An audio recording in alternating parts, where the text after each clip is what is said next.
God, our Heavenly Father, we gather this day in your holy name. We gather to receive again your word, your sacrament for the strengthening of our faith. And we pray, Lord, the Holy Spirit will take that word and sacrament and fill us, Lord, that we may always live lives that are reflective of you in them, that we may give you glory in this word. We pray this in Jesus' name. Amen. Anybody out here new babies? Anybody have new babies? New grandchildren? Anybody act like a baby? You know, one thing I know, when there's a new baby born, you know, if any of you are on Facebook or whatever, right, you see a new baby, and everybody's holding the baby, right? There's just multiple pictures. There's like mom holding the baby, daddy holding the baby, grandma holding the baby, right? Grandma's holding the baby, sister's holding the baby, brother's holding the baby, right? The mailman's holding the baby, right? It's like everybody's holding the baby, and all these pictures are being taken of a new baby. Well, I got to tell you, I'm not good at holding babies.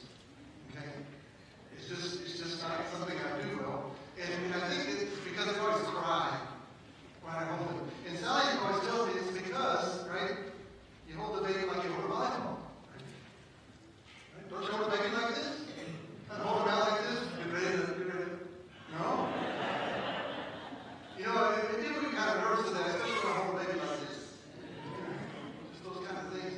When I was in seminary, especially in fourth year seminary, a lot of the couples were having a baby, their first child. And for some reason, they always thought that I was going to hold the baby. I didn't figure it out. And the rest of them, here, Mary, hold the baby. I'm like, what? So I finally learned something. I didn't want to hold the baby. They took the baby out like that. I grabbed the baby's ankles. You know what they did with it? You know, part of my anxiousness there, well, maybe I didn't drop him far, but I dropped my nephew one time as a baby. And I think it made me scared. And so I just not real good at it. You know, when I do baptisms, I always have the moms hold the babies over. After seeing the volleyball thing, right? You're really happy about that? But there's one special account of a man holding a baby. And it's in the scripture today. It's Simeon. And we know, right? He took him up in his arms, right? Bless God. You know how many references there are of people holding Jesus in the scripture? Here, the women after the resurrection. He says, stop holding on to me. Right? We have lots of instances where, you know, they want to grab him and hold him, all this kind of stuff, but he goes, unless he's really willing, like at his crucifixion. But here we have a special account of Simeon. And why did Simeon get to hold Jesus? What did Simeon do that was so different from everyone else? We don't know a whole lot about Simeon. What we know is recorded right here in the Word. There was a man in Jerusalem. His name was Simeon. This man was righteous and devout, waiting for the consolation of Israel, and the Holy Spirit was upon him. But here comes the special part. It had been revealed to him by the Holy Spirit that he would not see death before he had seen the Lord's Christ. Now that is quite a promise.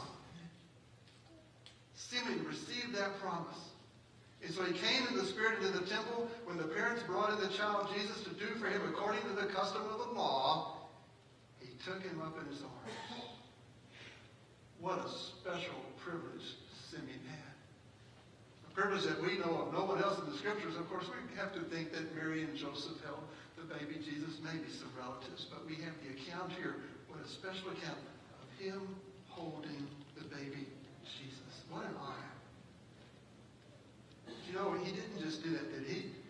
One of the things he did was reveal Jesus, really starting revealing him to the world. You know, in the season of Epiphany means to make known, and all the scripture, gospel readings in particular, about Jesus being made known to the world. And this is one of those instances where God used this man, Simeon, to make his son known to the world. And that comes in his blessing. It reads, Lord, now you are letting your servant depart in peace according to your word. For my eyes have seen your salvation that you have prepared in the presence of all people, a light for revelation to the Gentiles and for glory to your people Israel. Well, there's a lot packed in that. One thing we know, the Lord kept his word to Simeon, right? But doesn't God always keep his word? God always keeps his promises. But here we know this word that he gave Simeon was one that was going to bring Simeon peace. And his eyes got to see the salvation God had prepared for the world. Jesus, you see, is the embodiment of our salvation. He's the Word become flesh. And he was made known in the presence of all the people. We have that here. Jesus himself said, a city on a hill cannot be hidden. Jesus is the light of the world. He's being made known to the world all around for the salvation of everybody. To the Gentiles, the glory of your people Israel. And again, what's happening here? Confirming in the prophecy of Isaiah 49. We had it in our readings the other week, where it's too small a thing that you should just be for the people of Israel. Also make you the light to the Gentiles. Here it's all coming together in Jesus. Simeon, holding on to the baby Jesus. This reading goes on in Luke chapter 2. The gospel we had stopped right at those verses, but I want to share the rest of Simeon's words with you. And it reads, and his father and his mother marveled at what was said about him. And Simeon blessed them and said to Mary his mother, behold, this child is appointed for the falling and rising of many in Israel, and for a sign that is opposed, and a sword will pierce through your own soul also, so that thoughts from many hearts may be revealed. Well, that's a lot written right there. Yes, it's going to be the revelation of the Gentiles, the glory of the people Israel, but appointed for the rising and falling of many. Well, what does that mean? I think Paul captures it best in 1 Corinthians. He writes, for the word of the cross is folly to those who are perishing, but to us who are being saved it is the power of God. For Jews demand signs and Greeks seek wisdom, but we preach Christ crucified, a stumbling block to Jews and folly to Gentiles, but to those who are called, both Jews and Greeks, Christ the power of God and the wisdom of God. See, the rising of many, those who would believe, would be raised up with Jesus. Paul, writing to the church in Colossae, talks about how we're already seated in the heavenly places with him. That's the rising of many. He would bring many into the kingdom. They would rise with him. They're going to rise with him on the last day as Jesus is the first fruits of the resurrection. But also the falling of many. The cornerstone on whom many would fall would be this Jesus. The Jews were demanding a sign, but Jesus was a stumbling block to them because they could not accept that he would be a crucified Christ. The falling of many, but also the rising of many. But did you catch the sorrow that went with that? The sorrow that's pronounced to his mother, a sign opposed, and a sword will pierce through your own soul also. A sign opposed? Jesus in his earthly ministry was opposed by many Pharisees, Sadducees, the teachers of the law. We hear it up and down all the time. Opposed by many. But the thing that would really, that soared through Mary's heart, be it his crucifixion. She would have to watch her baby die. I don't know any worse pain that I've seen in a woman's life than when she watches her child die. That's what Mary had ahead of her.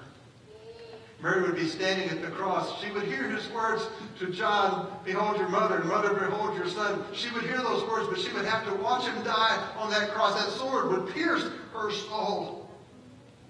Cut too, very sharply. But that moment, that time, was also what was such a time of pain, but it also the time that we could find joy, that we could find, that we could say a Good Friday. Because while Christ died on that cross and how painful that was for his mother Mary, is the moment we know that Jesus died also for the forgiveness of our sins. We see this baby Jesus born who would go on to live the perfect life that would lead to that cross. The pain that he would suffer, the death that he would die, there would be for us. It would be because he would be that light for revelation to the Gentiles and the glory of the people of Israel. We see that the cost of our sin, even while we see the love that this baby Jesus has for us. This act of sacrifice, though we get a special gift, we get to hold the baby Jesus. But the thing is, he first comes and he holds us. He wraps us in his arms in the waters of baptism. He comes and he holds us and he tells us things like promises like no one can snatch us out of the Father's hand. He comes and he tells us and reminds us that while we're holding on to him, those that believe and are baptized will be saved. We hold on to the baby Jesus knowing that at the end of this life, we can depart in peace because we know the future that is ahead. We know that our spirits go to be with Jesus while even while our bodies are waiting for the day of resurrection. We can hold the baby Jesus, just like the writer to the Hebrews said, we can draw near to him with a true heart and the full assurance of faith because our heart's been cleansed with that sprinkling of water and word. And that's the most important thing that we can do in this world, is continue to hold on to Jesus. I mentioned the Super Bowl thing a while ago. You know, somebody's going to win that today, and they're going to be all happy, and they're going to be celebrating and everything else. But you know what? It doesn't compare to having Jesus in your life. You can be the greatest scholar, you can be the greatest athlete, you can be the richest and most powerful man in the world, you can be a prince, or you can be a pauper. But if you don't have Jesus, what have you got? You've got nothing. Jesus said, what does it gain a man to gain the whole world but to forfeit his soul? It's nothing. We hold on to Jesus at all costs. Jesus said, whoever loves father or mother more than me is not worthy of me. Whoever loves son or daughter more than me is not worthy of me. Whoever does not take his cross and follow me is not worthy of me. Whoever finds his life will lose it. Whoever loses his life for my sake will find it. You see, we can't go try and hold on to other things in our life and make them more important than Jesus if it means letting Jesus go.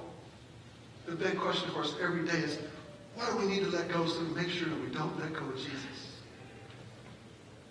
It's the most precious thing we have. It's our gift of faith in him. All the promises. I love those words from Simeon. Let your servant depart in peace. It all comes from holding Jesus. Our eyes see the salvation. All comes from holding Jesus. The revelation of the Gentiles all comes from holding Jesus. All of God's promises are yes in Jesus. In the Epistle of James, we hear these words, draw near to God, and he will draw near to you. So today, we draw near to Jesus. We hold on to the faith that we have in him. We learn from Simeon the reward of such a life of being called and made righteous and being made holy. And we hold on to Jesus so we can go in peace.